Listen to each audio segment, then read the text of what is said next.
다항함수 미분의 신기한 원리에 대해서 설명하도록 하겠습니다. 자, 보세요. 매우 신기할 겁니다. 자, 이제 이런 게 있어요. 이렇게 x축, 이제 x축, y축을 그려 놓고 이제 이차 함수가 만약에 이렇게 생겼다라고 보도록 하겠습니다. 자, 그리고 만약에 이 점의 좌표를 q라고 볼게요. 자, 그랬을 때 fx를 여기가 만약에 알파, 여기를 베타라고 볼게요. 자, 그러면 fx는 x-알파 x-베타 플러스 q라고 놓아줄 수 있습니다. 자, 그러면 이제 이것을 미분해 보도록 하겠습니다. f 프라임 x에 대해서 볼 거예요. 그런데 그냥 보지 않고 f 프라임 알파를 넣어 볼게요. 자, 그러면 이것을 미분해서 알파를 넣어주면 되겠죠? 그럼 알파 마이너스 베타죠. 그리고 이거 미분해서 알파 넣어주면 어차피 0입니다. 자, 따라서 알파 마이너스 베타입니다. 이건 쉽죠? 그쵸?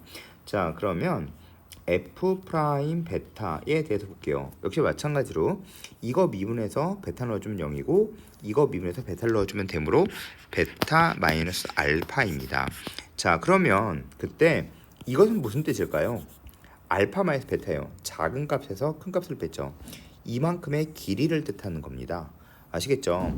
자, 따라서 이만큼의 이 점에서 그은 접선의 기울기가 바로 뭘까요? 이만큼의 길이를 뜻하는 겁니다. 자, 그럼 베타에서 그은 접선의 길이, 접선의 기울기는 이만큼의 길이를 뜻하는 거예요. 근데 양수인지 음수인지 보자마자 아실 수 있겠죠? 자, 따라서 이제 보겠습니다. 만약에 이렇게 생겨 있어요. 자, 그런데 만약에 이 점의 좌표가 1입니다. 근데 요만큼의 길이가 5라고 생각하겠습니다.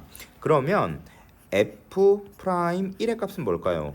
f 프라임 1의 값은 마이너스 5입니다. 아시겠죠? 이 원리에 따른 겁니다. 자, 그러면 이 점의 좌표는 몇일까요? 이 점의 좌표는 6이 되겠죠. 자, 그럼 f 프라임 6의 값은 뭘까요? 5입니다. 아시겠죠? 자, 그런데 만약 최고창의 개수가 이렇게 있어요. 그렇다면 어떻게 될까요? 이렇게 되겠죠. 그렇죠? 자, 따라서 이거의 접선의 기울기는 이만큼의 길이에다가 곱하기 최고창을 해주면 된다라고 생각하시면 됩니다. 절대 외울 게 아닙니다. 이거 외우시면 안 됩니다. 외우는 게 아니라 무조건 원리적인 걸 잘 생각해 보시면 됩니다. 자, 따라서 최고창의 개수가 1일 때는 그냥 길이를 뜻하는 거예요. 자, 그러면 이제 다른 원리로 만약에 이런 게 있다라고 생각해 보도록 할게요. 만약에 f 프라임 1의 값이 3이다 라고 되어 있습니다. 최고차이의 개수가 fx는 최고차이의 개수가 1인 이차함수라고 써있다라고 생각해 볼게요. 그럼 이건 무슨 뜻일까요? 자, 아시겠나요? 자, 이거는 1은 이쪽에 있어야 기울기가 이렇게 되겠죠. 최고차이의 개수가 1이라고 되어 있으므로 이 3의 의미는 이만큼의 길이가 3이다의 뜻일 겁니다. 그래서 요점 좌표는 몇일까요? 마이너스 2라는 걸 알 수 있습니다. 그리고 만약에 적분까지 배운다면 f'1 요거 하나만 가지고도 이만큼의 넓이까지도 계산해 주실 수가 있습니다. 공식 아시죠? 6분의 최고차이에서 a의 베타 마이너스 알파의 3승에 대한 이야기입니다. 따라서 이렇게 한 방에 나오실 수도 있어요. 자, 따라서 이거 하나만 가지고도 이런 것들을 다 구해주실 수 있어요. 만약에 f 프라임 2의 값이 5다라고 써있다, 마이너스 5다라고 써있다라고 생각해보세요. 2차 함수예요. 2차 함수면 당연히 어디 있다라는 거 이제 머릿속에 생각하실 수 있죠.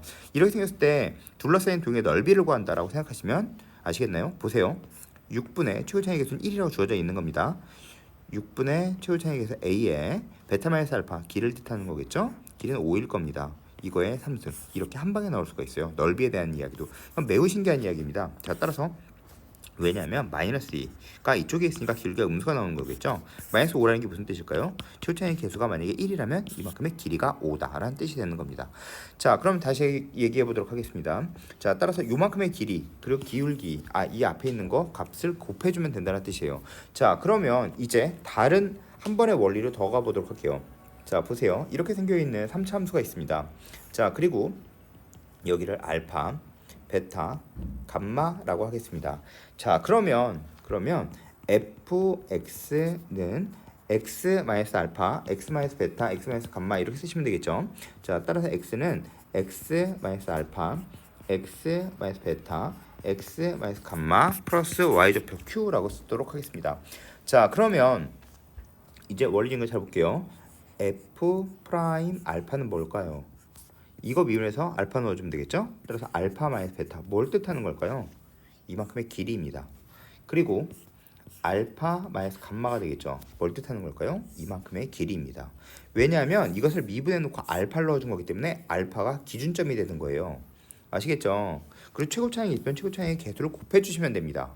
아시겠죠? 그러면 역으로 가는 것도 이해하셔야 됩니다. 자, 그러면 f 프라임 베타는 미분해 준 다음 베타를 넣는 거겠죠? 미분해 준 다음 베타를 넣는 거니까 기울기는 음수일 겁니다. 그러면 이제 쉽게 생각하시면 요만큼의 길이 곱하기 이만큼의 길이라고 생각하시면 됩니다. 자, 그럼 f 프라임 값만 뭘까요? 요 점 미분해 준 다음에 값만 넣어주는 거기 때문에 이거 길이 곱하기 이만큼의 길이가 되는 겁니다. 월등히 이해하시겠죠? 자, 따라 이거의 접선의 기울기 한 방에 계산해 줄 수 있다는 뜻입니다. 자, 그러면 한번 해보겠습니다. 만약에 3참수의 그래프가 이렇게 생겼는데 이렇게 있다라고 생각해 보겠습니다. 자, 요점의 좌표가 1이고 여기가 2, 여기가 만약에 7 이렇게 생겨 있다. 최고 차이 계수가 1인 3차다라고 생각해 볼게요. 최고 차이 계수가 1인 3차라면 f 프라임 1의 값은 쉽게 생각하시면 돼요. 미분한 다음에 1 넣어주는 건데 기준점이 1이죠? 그러면 값은 1 곱하기 5가 되는 겁니다. 그래서 1 곱하기 5가 됩니다. 쉽죠? 자, 그러면 1 곱하기 5가 아니죠. 1 곱하기 6이죠. 그쵸? 이만큼의 길이니까. 자, 그럼 f 프라임 2의 값 계산해 보겠습니다. 2가 기준점이 되겠죠? 그러면 이거 곱하기 이거가 되겠네요. 자, 따라서 1 곱하기 5인데 보시면 아시겠죠? 음수입니다. 자, 계산 안 해보셔도 돼요. f 프라임 7의 값은 몇일까요? 7을 기점으로 해서 이거 곱하기 이거가 되겠죠. 따라서 5 곱하기 6이 됩니다. 따라서 5, 6, 30이 되는 겁니다. 쉽죠? 자, 그러면 다시 한번 볼게요. 이렇게 생겼는데 만약에 최고 차이 개수가 3이다. 최고 차이 개수가 3이라고 써 있어요. 그리고 역시 마찬가지로 이렇게 0, 뭐 2, 뭐 한 6 이렇게 있다라고 생각해 볼게요. 그러면 이 점의 기울기는 여기에서의 기울기는 몇일까요? 그러면 기점 2 곱하기 6이겠죠. 따라서 f 프라임 0의 값은 2 곱하기 6이라고 쓰고 최고 차이의 개수를 곱해주면 되는 겁니다. 쉽죠? 자, 이 점에서의 기울기는 2 곱하기 4가 되는 겁니다. 그래서 f 프라임 2의 값은 2 곱하기 4 최고 차이 개수 3 곱해주면 되는 겁니다. 자, 그러면 이런 형태의 문제가 있어요. 자, 다음 그림과 같이 함수 이것의 y는 k에 대하여 am의 길이 요만큼의 길이를 m이라고 했습니다. 그러면 a에서의 접선의 기울기는 몇일까요? 마이너스 m입니다.